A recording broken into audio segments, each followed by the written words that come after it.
Good morning, everybody. It is Thursday, and I am back with another video.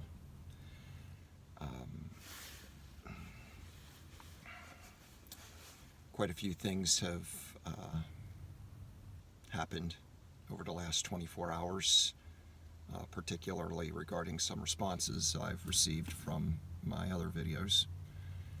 And but before getting into any of that, when I was leaving my house this morning,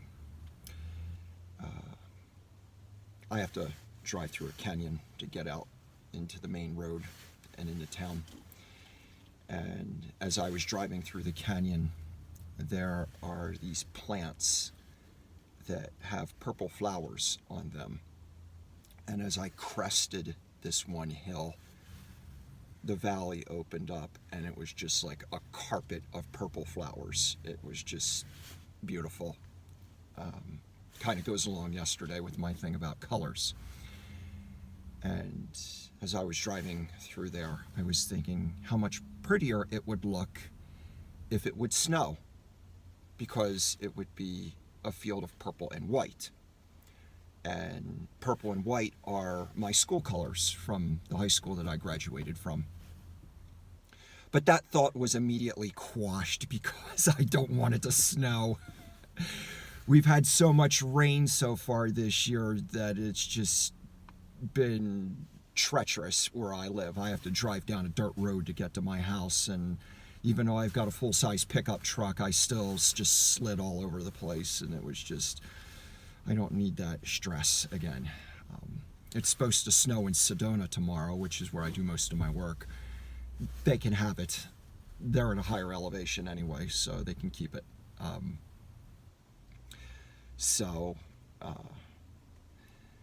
But to get into something a little more important here, when I was a little boy, I had an awakening occur in me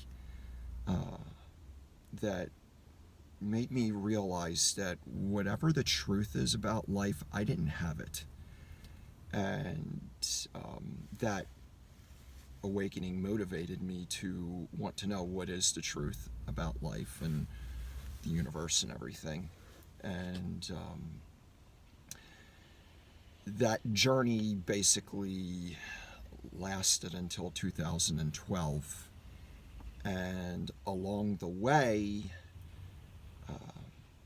some very large lies had been revealed to me.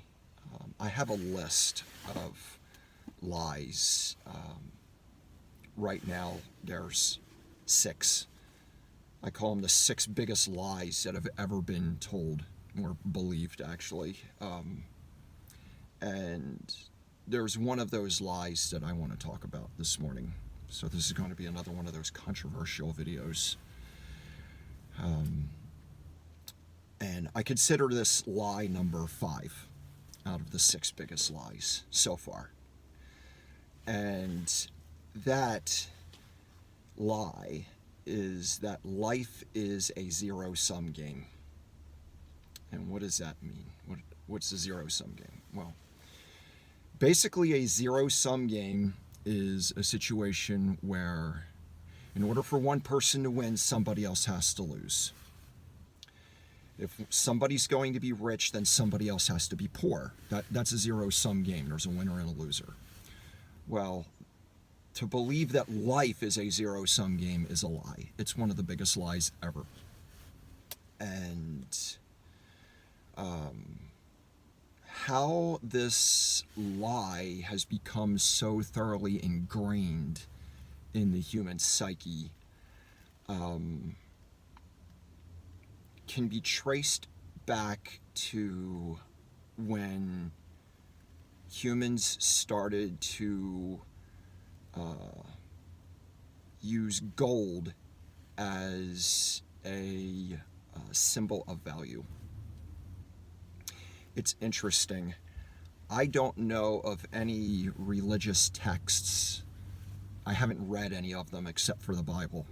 And nowhere in the Bible does God ever instruct anybody to use gold or silver even as a symbol of value.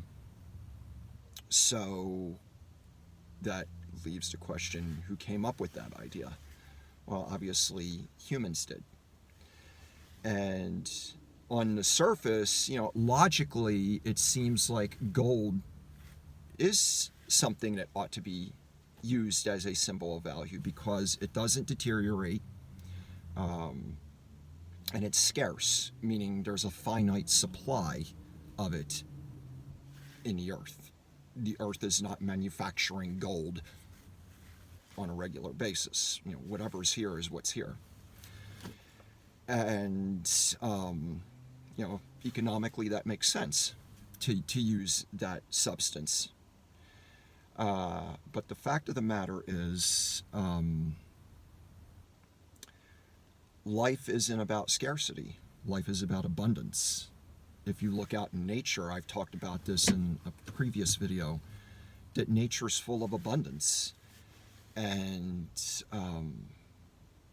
our lives were meant to be full of abundance. But when people place value in something scarce, well, then that has a way of creating this picture that life is based on scarcity. And so, if there's only a finite amount of gold, well, if I've got it all, then you don't have any, so I'm rich and you're poor. And that's where this idea of life being a zero-sum game comes from. And one of the ways that people have tried to not get ensnared in this game is by, taking on this, poverty context where it's like, oh, well, I'll let you be rich and I'll be poor because I'm humble. No, you're not humble. Humility is an experience for people who believe the truth, not for people who believe a lie. Deception is the experience of people who believe a lie. So, why I'm bringing this up is because how I see it, the way Hex is designed is more consistent with what is true about life and the universe being based on abundance. And you compare that with Bitcoin, which, even no-coiners and the world's economists associate Bitcoin with gold. They call it digital gold. Why? Because there's a scarce amount of it. There's only going to be 21 million coins, unless there's consensus to up the money supply, which I'm not going to get into now, but suffice it to say there's only going to be 21 million coins. So it's like if I've got, most of them, then somebody else very likely doesn't. So, Bitcoin has a way, excuse me, of attracting people who have this scarcity mindset. So, even though Bitcoin may appear to be more popular, that doesn't mean that it's more consistent with what is. And to me, that's what really matters, is living in harmony with what is. And if you're going to utilize tools to operate according to what is, then it's important that those tools are consistent with who you are and how you roll. So, anyway, that actually has been coming to me for quite some time. It was just a matter of having the opportunity to clarify it and put it into words. So here it is. Anyway, I'm presently in the parking lot of Home Depot, if you can't tell by people walking by and pushing carts and stuff. But it's just another day at work, and just another day to be glad that I'm healthy and capable, and I hope you are too. Um, it's it's kind of a challenging time for a lot of people, but you know, just got to do what we got to do. So you all have a good day, and I think that's enough for now. So anyway, talk to you all later. Bye.